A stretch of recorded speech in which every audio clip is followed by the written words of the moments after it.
lo que aún quedaba por decirse en lo que ya hemos comenzado en la primera reunión. Espero que todos los que estaban hoy también, así van a poder enganchar el estudio un poco mejor. Y vamos a estudiar lo que es el pacto, en este caso, con la nación de Israel. Quiero aclarar algo, vamos a hablar de ambos, pero la nación de Israel con Dios tiene hecho, o sea, Dios, mejor dicho, con Israel tiene dos pactos hechos. Uno es el que vamos a estudiar un ratito ahora, que no lo vamos a avanzar demasiado, y es el pacto de Dios con Israel en el Sinaí o en el monte Horeb. Depende el pasaje del Antiguo Testamento que lean, o incluso en el Nuevo, muchas veces se usa el Sinaí o el monte Horeb. Entonces vamos a ver un poquito, tenemos que ir a Éxodo capítulo 19 en este caso. Vamos a dejar ya lo relacionado a Abraham. Yo no toqué la ratificación dentro de la promesa, no toqué los pactos, o la ratificación, mejor dicho, del pacto con Isaac y con Jacob. Con ellos también Dios hizo, pero es sencillamente una confirmación de el pacto abrahámico hacia Isaac y hacia Jacob. Con ellos Él también hizo un pacto como diciendo: lo que le prometí a vuestro padre Abraham, seguiré contigo. Y así lo mismo pasó con Jacob: lo que hizo o lo que hice con tus padres también lo voy a hacer contigo. Y era solo ratificar lo que algunos también llamaron los pactos, o sea, los pactos patriarcales, porque se hicieron con los patriarcas de Israel. Perdón que me corre un poquito, me da cosa tener tan en el ojo el micrófono.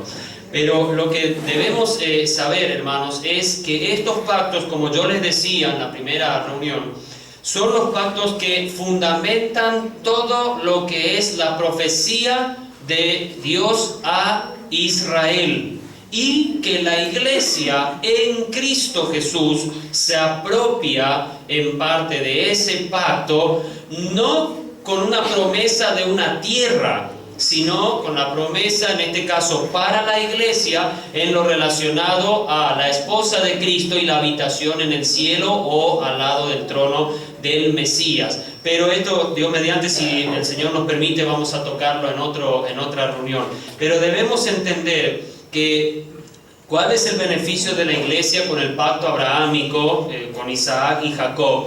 Es que por ese pacto que Él hace, la iglesia se beneficia. ¿En qué forma con todo esto? En que de ese pacto también nace el Mesías de Israel, quien, como decíamos en Efesios capítulo 2, Pablo hace ver que de los dos pueblos, judíos y gentiles, hace un solo pueblo, y ese pueblo, uno, es el tercer grupo hoy en el mundo, en el pensamiento divino, la iglesia. Pero la iglesia, y esto vamos a aclarar antes de entrar en algunos otros aspectos y seguir con el pacto con Israel, debemos saber una cosa: Israel en la profecía es una cosa y la iglesia es otra. Están separadas desde el comienzo hasta el fin en gloria de cada una de ellas. No es la misma gloria que va a alcanzar Israel que la que alcanza la iglesia. No son la misma cosa. En la profecía no podemos conjugarlas en el nacimiento y en la gloria que alcanzarán cada uno de estos dos pueblos, la iglesia y aparte, la iglesia pertenece a un pacto e Israel pertenece a otro pacto. No son iguales, no son los mismos, y esto hay que tener muy en cuenta si queremos empezar a estudiar la profecía y no empezar a confundirnos con un montón de cosas. Una hermana, bueno, esto vamos a hablar en el último pacto que vamos a estudiar, el nuevo pacto con Israel. Una hermana me preguntaba si en cierto modo la salvación, o algo así era la pregunta, por ahí yo pude entender mal, pero era como que si Israel se salva o no en una forma distinta o igual que los de la iglesia. La salvación para Israel, aunque va a ser en una forma un poco más dramática, va a ser la misma forma que la iglesia, pero todos se salvan en Cristo Jesús. Ambos pueblos, Israel y la iglesia, en formas distintas llegarán a la salvación, pero todos en Cristo Jesús. El Salvador de ambos pueblos es Cristo. No hay diferencia, pero la iglesia se compone de miembros, o sea, los miembros de la iglesia son todos aquellos que por la fe han recibido a Cristo como Salvador personal de sus vidas, previo, y esto es lo que a veces no se quiere predicar hoy, previo contrición de pecado y arrepentimiento. Cuando llega el arrepentimiento, acuérdense que la regla de Hechos 2 que propone Pedro, cuando le preguntan, ¿qué haremos, hermanos? Se dieron cuenta de la macana que se mandaron unos cuantos días antes, unos 40 días antes, cuando pidieron que se crucifique a Jesús. Cuando se dan cuenta de ese error que cometieron como pueblo de Dios, Pedro les da las indicaciones para que lleguen a la paz con Dios y alcancen el oportuno socorro, y es arrepentiros y bautícese cada uno en el nombre de Jesús. Cuidado acá cuando uno va a decir, no, entonces no hay que bautizar en el nombre del Padre, del Hijo y del Espíritu Santo, hay que bautizar en el nombre de Jesús. Y muchos ya se han confundido con eso, pero después veremos cómo funciona esto y por qué ahí dice así y por qué nosotros tenemos que hacer así. Esa es interesante pregunta para que nos cavile un poco en la cabeza y así a ver cómo le encontramos la respuesta. Pero la Biblia tiene, no se preocupe, ella da la respuesta. Pero hermanos, debemos saber una cosa.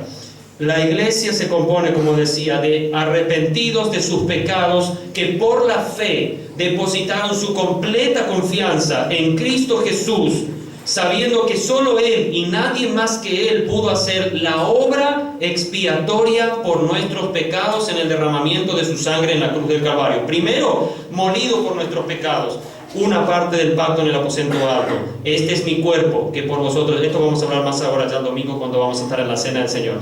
Pero debemos saber una cosa, hermanos.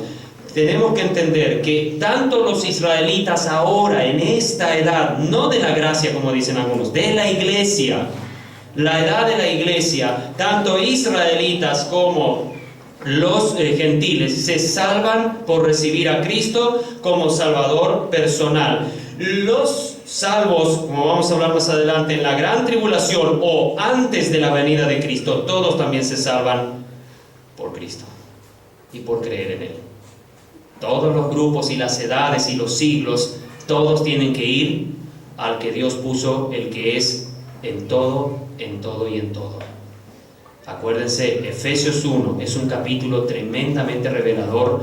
Si ustedes lo estudian con detenimiento, es un capítulo revelador increíble de lo que es el plan de Dios en Cristo para la humanidad, para Israel, para la iglesia y para los gentiles. Es un capítulo que si tuviéramos tiempo para estudiarlo nos podría abrir mucho el pensamiento de cómo piensa Dios y a veces cómo piensan los hombres en relación a la historia de la humanidad, de Israel y de la iglesia. Este capítulo abarca los tres grupos y hace ver cómo encajamos todos y cada uno, y se cierra en los versículos que cité hace un rato en Efesios 2, 11 al 16. Ahí se cierra ese pensamiento del apóstol Pablo vertido en la carta a los Efesios, y en el 3 se menciona ya el plan de Dios para la iglesia en el mundo, su vivencia, cómo debía trabajar y qué es lo que es el pensamiento eterno de Dios para la iglesia. Y después en el 4 y en el 5, la conducta de la iglesia dentro del reino, y en el capítulo 6, la verdadera batalla que tiene que hacer el cristiano, no solo en Cristo y en toda la armadura, no solo en aspectos de la armadura. Hay veces que los cristianos, perdonen que voy a hacer este paréntesis antes de entrar a los pactos, pero a veces los cristianos somos muy cerrados a toda la Biblia. Nos gusta leer la Biblia. Dice una hermana una vez en la iglesia, vino y me dice, aquí en Salta, y me dice, ay hermano, yo leo los Salmos. Para mí es la palabra de Dios los Salmos. Le digo, hermano, perdóneme, pero eso no es la palabra de Dios. Los Salmos no es la palabra de Dios. La Biblia es la palabra de Dios. Toda la Biblia, desde Génesis 1 hasta Apocalipsis 22, 21, es la palabra de Dios. Si usted lee solo los Salmos, está perdiendo enormes bendiciones espirituales para su corazón. Muchas. La Biblia, los cristianos tienen que aprender a leerla completa, toda. ¿Terminó usted de leer en un año la Biblia? Porque esos son los planes que hace. Si usted lee antes, mejor, me alegro. Pero Si usted lee toda la Biblia, cuando terminó de leer, vuelva a empezar otra vez en Génesis, siga leyendo, terminó la segunda vez, vuelva a empezar otra vez y empieza a leer. Cuanto más lee la Biblia, más se va revelando el Espíritu de Dios en su vida a través de su palabra. En la lectura de la Biblia, Dios nos habla al corazón nuestro, de cada uno en lo personal. ¿Entiende? En la predicación está hablando a la iglesia, porque todos escuchan un mismo mensaje. Está hablando a la iglesia. Cuando usted escucha a la radio o escucha un buen programa, si es muy pocos hay de televisión, está hablando a los oyentes o a los televidentes en conjunto. Pero cuando usted se acerca a la palabra de Dios, Dios le habla a usted en forma personal y le va mostrando lo que quiere con usted. Quiere encontrar la voluntad. Pues muchos dicen, ¿cuál es la voluntad de Dios para mi vida? Empieza a leer la Biblia, ya va a encontrarla. El Señor con seguridad le va a revelar. No se preocupe de eso, va a llegar el momento. Bueno, entremos a nuestro tema. Ya mucha introducción hicimos. Entremos a nuestro tema. A ver, un poquito porque no quiero violentar los parámetros de la iglesia. Bueno, estamos en 48. Así que vamos a tratar de terminar lo antes posible, por lo menos con los pactos hoy, y vamos a entrar Dios mediante con el panorama del fin del mundo a partir de mañana. Vamos a ver un poquito el pacto con la nación de Israel, que seguro todos ustedes conocen. Algunos hicieron canciones, están un poco fuera de contexto para el día de hoy, pero bueno, hicieron canciones, Dios de pacto y no sé qué más y todo, pero bueno, la canción está un poco fuera de foco, perdonen si ustedes cantan, pero no es bíblica, les aviso que esa canción no es bíblica. Así que tengan cuidado. Dice la nación de Israel el pacto que hace. Este pacto está en Éxodo capítulo 19. Abramos nuestras Biblias ahí. Y es un pacto que, aunque tiene un límite, pero lo que dice Dios en relación a la nación de Israel no tiene límites. Espero que entiendan lo que les quiero decir, pero ya vamos a aclarar eso. Versículo 4 al 6 dice: vosotros visteis lo que hice a los egipcios y cómo os tomé sobre alas de águila y os he traído a mí. Ahora pues, si diereis oído a mi voz y guardareis mi pacto, vosotros seréis mi especial tesoro sobre todos los pueblos, porque mía es toda la tierra. Y vosotros me seréis un reino de sacerdotes y gente santa. Estas son las palabras que dirás a los hijos de Israel. Una cosa quiero aclarar acá. Cuando la Biblia en la ley, cuando ustedes lean el Pentateuco, o sea, Génesis, Apocalipsis, y dice para Israel, es para ellos, no para la iglesia. Para la iglesia lo podemos usar como enseñanza para nuestra vida espiritual, pero en relación a un cumplimiento, en relación a la nación de Israel, es para ellos.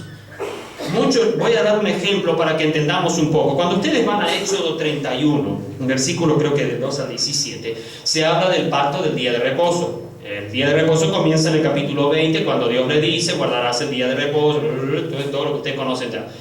No pueden trabajar, no pueden hacer nada, 6 días trabajan, el séptimo día nada pueden hacer. Entonces la pregunta es, ¿la iglesia tiene que guardar el día de reposo o no? Yo que no, la pregunta en nuestra mente, ¿por qué nosotros no guardamos? Y Dios dice que en los 10 mandamientos, entonces todos se toman los 10 mandamientos literalmente y dice, acá hay algo que no hemos cumplido. El adventista enseguida está, gloria a Dios, ahora estamos nosotros acá en alto, ¿no? En el séptimo día. Entonces ellos están contentos porque, según el Wife, vio una aureola en el 4.º mandamiento y su visión y lo que Dios le reveló en los 1820 y 30 y tanto, eso es lo que Dios quiere para la iglesia actual. Y si usted no guarda el séptimo día, es el peor pecador del mundo. Pregunto, ¿el séptimo día es para la iglesia? Es una interesante pregunta que los cristianos debemos hacer. ¿Cómo arreglo esto? Les voy a dar un capítulo, voy a leer ese capítulo, o sea, esos versículos nomás. Capítulo 31 de Éxodo, versículo. Les doy este ejemplo para que entendamos cuán importante es saber colocarnos en el contexto adecuado cuando estudiamos la palabra de Dios y más cuando entramos al tema de profecía. Versículo 31, versículo 12 del capítulo 31 hasta el 17. Habló además Jehová a Moisés diciendo: tú hablarás a los hijos de Israel, diciendo: en verdad vosotros guardaréis mis días de reposo, porque es señal entre mí y vosotros por vuestras generaciones, para que sepáis que yo soy Jehová que os santifico. ¿Entendido? Señal entre quién es el día de reposo. No es solo un reglamento, es una señal, hermanos, para la nación de Israel y pacto para las generaciones de los israelitas. Mucho cuidado. Seguimos. Así que guardaréis el día de reposo, porque santo es a vosotros. El que lo profanare, de cierto morirá, porque cualquiera que hiciere obra alguna en él, aquella persona será cortada de en medio de su pueblo.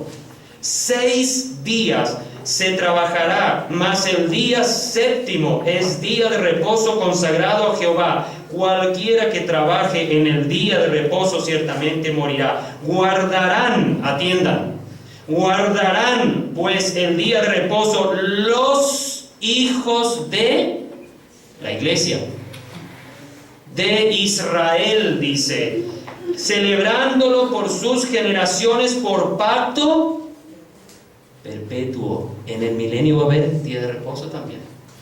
No es nuestro tema, pero va a haber.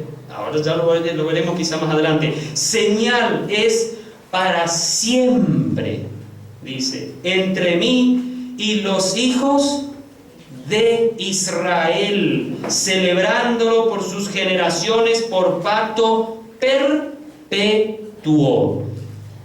Espero que capten bien, hermanos, lo que dice esta parte de la ley en relación al día de reposo.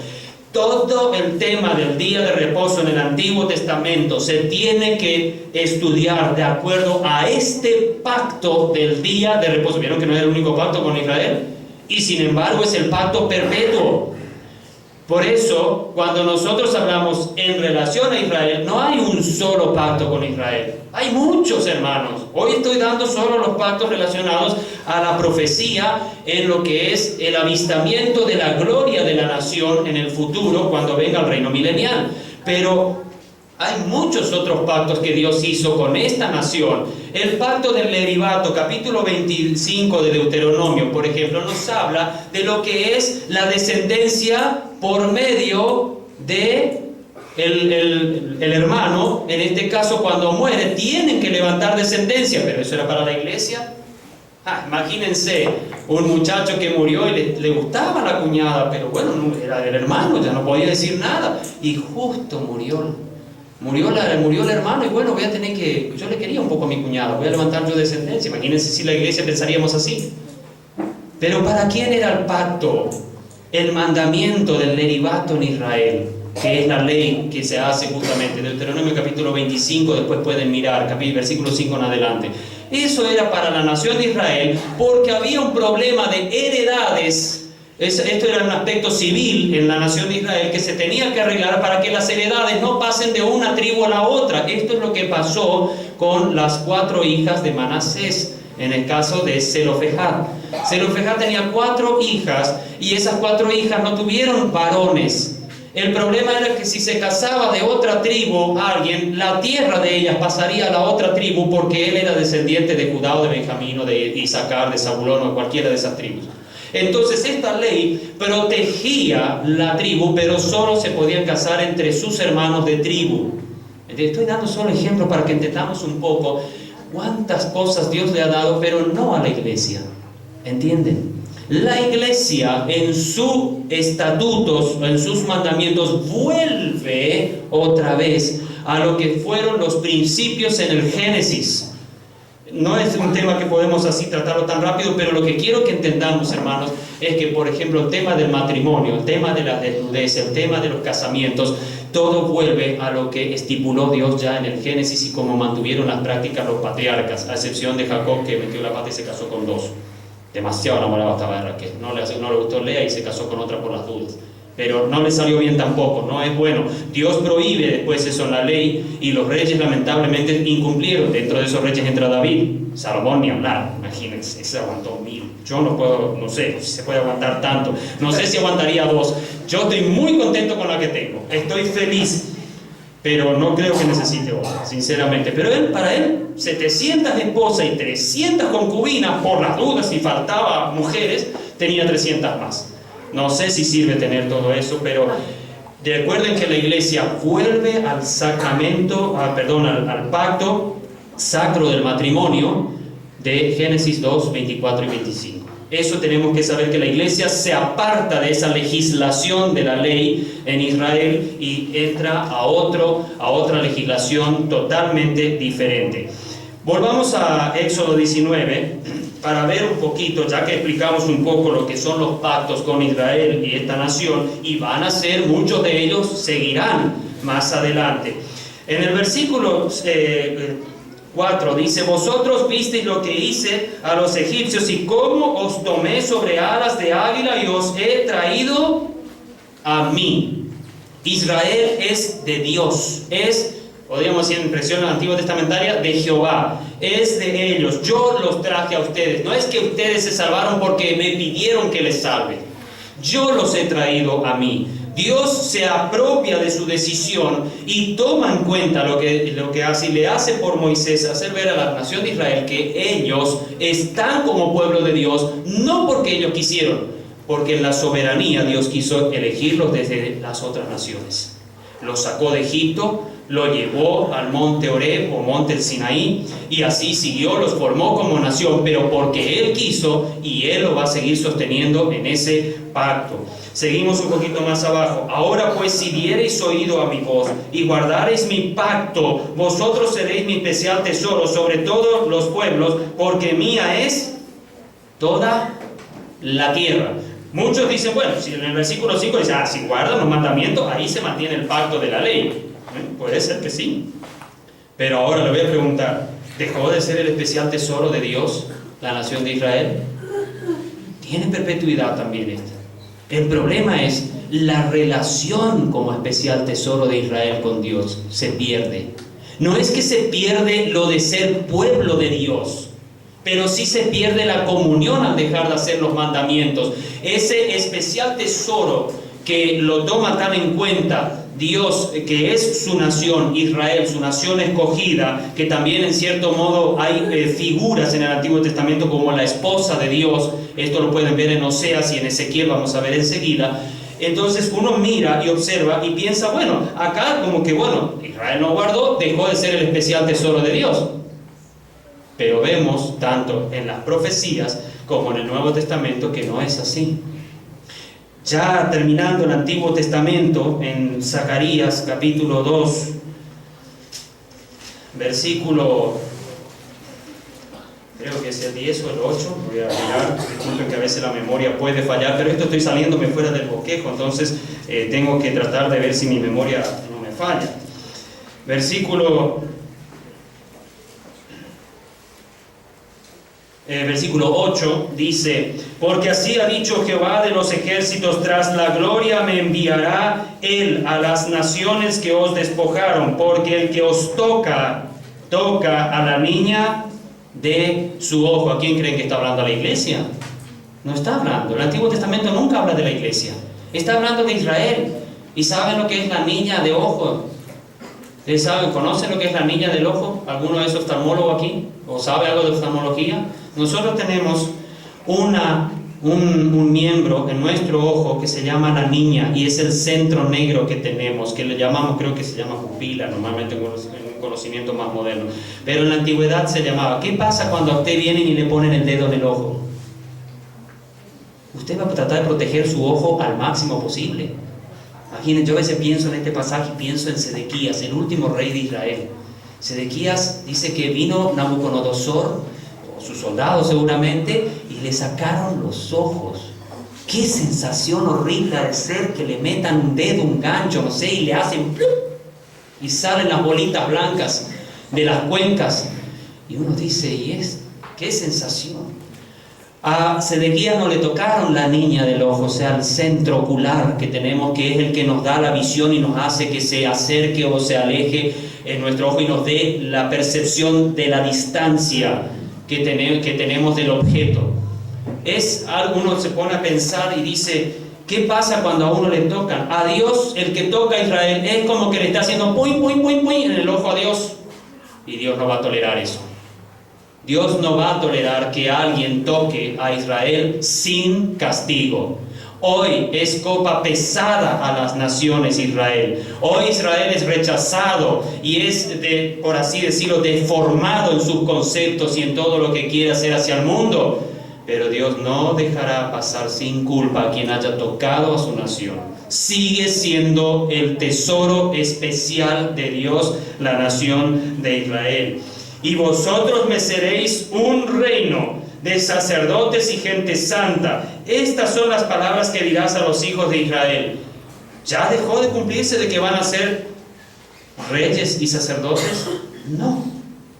Porque en el milenio, cuando ustedes miran Ezequiel capítulos 40 al 46, vemos toda una vuelta en el milenio de los sacrificios, del sacerdocio, del reinado, y David, como vamos a ver enseguida ahora, vuelve a aparecer como el rey de la nación de Israel, por supuesto subyugado en este caso por el Mesías de Israel, que gobierna desde el templo y recibe la adoración tanto del rey como de su pueblo, bajo el sacerdocio de Sadoc. En este caso el sumo sacerdocio va a ser bajo lo que es la descendencia, aunque es arónica la ascendencia, pero la descendencia de los hijos de Sadoc. Estos capítulos son un poco complicados de entender cuando ustedes miran Ezequiel, pero cuando los estudiamos a la luz de la profecía y del milenio, ahí entendemos muchas cosas y se nos va abriendo el panorama. ¿Qué pasa? Porque ustedes saben que los amillenarianistas, por ejemplo, niegan que Israel ya es la nación. Ellos dicen, por ejemplo, no, la iglesia es la iglesia, es el pueblo de Dios, todo es para la iglesia y ya está, listo, no hay más nada, Israel no existe, no va más. Y entonces cuando llegan a Ezequiel capítulo, eso no quieren ni hablar. Pero dice, ¿cómo puede ser? Si Ezequiel está dentro de la segunda deportación a Babilonia, él está por allá por el año 592 antes de Cristo, haciendo 597 a 592 antes de Cristo, haciendo sus profecías, escribe esto y dice, ¿cómo? Va a haber la construcción de un... Entonces muchos dicen, esto va a pasar en la gran tribulación, es el evento de la gran tribulación. Sin embargo, en ese pasaje ustedes van a ver que se habla de que es el Mesías el que reina, y el Mesías no está en la gran tribulación, hermanos. Esto lo vamos a hablar mañana cuando vamos a ver el panorama bíblico del fin del mundo. El Mesías no está en la gran tribulación. El templo de la gran tribulación y el templo del milenio son dos diferentes, y es el templo de la gran tribulación es el único donde la gloria de Jehová no viene. En los otros tres templos, son 4 en total, en los otros 3 templos la gloria de Jehová estuvo. La gloria de Jehová en el templo de Salomón invadió a tal punto la nube que dice que todos tuvieron que salir afuera porque no podían ministrar a causa de la nube y la gloria de Jehová que llenaba el templo. Entonces la pregunta, ¿y cuándo se llenó de la gloria de Jehová el templo segundo? El templo del post-cautiverio, del post-exilio. Dice Juan capítulo 1, versículo 14 y 17 también, dice, y vimos su gloria, gloria como la del unigénito del Padre. Cada vez que Jesús pisó el templo en Jerusalén, la gloria de Dios llegaba en la persona de Cristo. La gloria de Dios estuvo en forma temporal, en formas, esporádicas. Llegaba, Él enseñaba desde el templo, y cuando Él enseñaba desde el templo, la gloria de Jehová estaba ahí. No es nuestro tema, pero cuando conjugamos el nombre Jehová en el Antiguo Testamento y el Yo Soy en el Nuevo, estamos hablando de la misma persona y se llama Jesús. No es nuestro estudio de hoy, pero hermanos, tengan en cuenta. La Biblia nos abre un panorama increíble en este tema del pacto de Dios con Israel, y Jesús vino bajo ese pacto de la ley con Israel, vino bajo ese pacto a morir por nuestros pecados, a cumplir lo que ni la nación de Israel podía cumplir. El capítulo 7 de Juan, dice Jesús hablando con los fariseos que Dios ha dado mandamientos que vosotros no los podéis cumplir. O ninguno de vosotros cumple la ley. Dios os ha dado la ley y ninguno de vosotros la cumple. No podían. Ningún israelita, desde que salen de Egipto hasta que termina su periodo, por así decirlo, de nación reconocida y en cierto modo acogida por Dios en misericordia, ninguno de ellos cumplió la ley. Solo Jesús. No penséis que he venido para abrogar la ley, sino para cumplirla. Y no pasará ni una jota, ni una tilde hasta que todo sea cumplido. Lo que él tenía que cumplir en su primera venida lo cumplió a rajatabla. 325 profecías cumplidas, de las cuales más de 100 fueron cumplidas en la cruz, en el momento del Calvario. Todas las profecías las cumplió una por una, sin dejar ninguna. Y todo lo que le falta cumplir, de las más de 580 en total que son, las va a cumplir. Yo creo que mi Salvador las va a cumplir completamente. Él no le costó barato mi salvación. Mi salvación fue muy cara, costó mucho. Hay una canción que tenemos, a veces la pasamos por la radio, es de unos hermanos de Brasil, pero está traducida al español, y dice: el valor de un alma costó muy caro. No podemos pasar frente a la gente y ver como el ciego que fue curado en 2 etapas, Marcos 8, por Jesús, y dice: ¿qué ves? Veo a la gente como árbol. No puedo ver a la gente como árbol. Cuando le toca a Jesús otra vez, dice: ahora veo cómo son. ¿Cómo veo a la gente allá afuera? ¿Como árboles o como almas que necesitan salvación? ¿Cuánto estoy orando por las almas que no tienen a Cristo? Mis vecinos, mis parientes, mis familiares que no tienen a Cristo. ¿Cuánto estoy doblando rodillas todos los días por ellos para que alcancen la salvación en Cristo Jesús? Que es lo único que les va a librar de la ira venidera, de lo que va a ser lo que vamos a hablar mañana, la gran tribulación. Hermanos, nosotros debemos verdaderamente aprender a orar mucho, pero orar de verdad. Orar de verdad y con todo gozo. Vamos a Ezequiel capítulo 16. Últimos versículos del capítulo 16 de Ezequiel, 60 al 63. Aquí, en cierto modo, ratifica ese pacto hecho en el monte Horeb y dice lo siguiente, solo para nomás tener un poco de conocimiento de esto. Antes yo tendré memoria de mi pacto que concerté contigo en los días de tu juventud, y estableceré contigo un pacto sempiterno. Acuérdense que sempiterno, para siempre, eternamente, perpetuamente, son la misma cosa, es para siempre.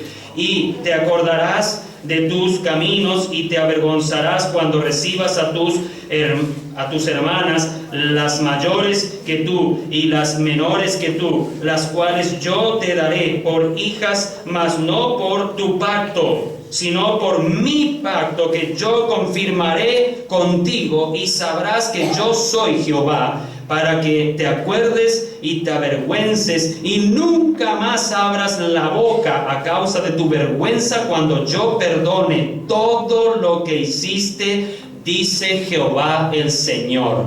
¿Cuándo fue el tiempo de juventud de Israel? Cuando fue sacada de Egipto. Ustedes leen todo este capítulo y Dios hace una ilustración, como una historia de amor hacia Israel, como su novia, como su doncella, a quien él conoce, y la empieza a ayudar a crecer, a vestirla, porque empieza a llegar los tiempos de amores de ella y todas estas cosas, y la comienza a engalanar y la lleva al máximo de la gloria, que es el tiempo de David y Salomón. Y así continúa, y cómo se fue degradando por esa belleza con la que fue vestida por Dios, hasta que va terminando el capítulo, y Dios le dice: a pesar de tu engaño, de cuánto adulteraste con tus amantes, y todo lo que has hecho, esto lo pueden ver mucho mejor en el libro de de Oseas, ahí pueden mirar bien eso, cuánto has hecho, todo eso Dios perdonará a su pueblo. Pero acuérdense, ese pacto es sempiterno. Dios no ha dejado a Israel y no lo dejará. Va a volverlo otra vez a Él, va a volver a ese pueblo a Él. Tengan muy en cuenta. Vamos al pacto davídico. Vamos a ver un poquito algunos pasajes que nos ayudan a encontrar este pacto que pertenece al aspecto monárquico de la nación de Israel. Y vamos a ver también como un pacto que es eterno. Vamos al segundo libro de Samuel. Capítulo 7, si conocen la historia, quizás la habrán leído más de una vez.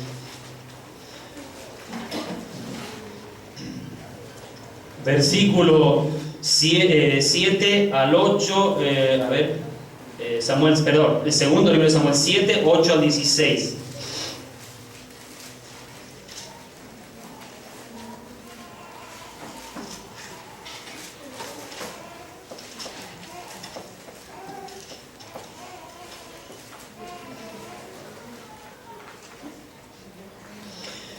Ahora pues dirás así a mi siervo David: así ha dicho Jehová de los ejércitos: yo te tomé del redil de detrás de las ovejas para que fueses príncipe sobre mi pueblo, sobre Israel. Recuerden que Dios nunca lo llama rey a David, siempre príncipe. El rey de siempre fue, es y será Dios, o en el caso el Mesías. Siempre Él va a ser el rey. David siempre fue nombrado por Dios como príncipe. Y he estado contigo en todo cuanto has andado, y delante de ti he destruido a todos tus enemigos, y te he dado nombre grande como el nombre de los grandes que hay en la tierra. Además, yo fijaré lugar a mi pueblo Israel, y lo plantaré para que habite en su lugar, y nunca más sea removido, ni los inicuos te aflijan más como al principio. Imagínense si este versículo no se cumple, entonces ¿cómo podemos arreglar ahora la teología reformada o los amineralistas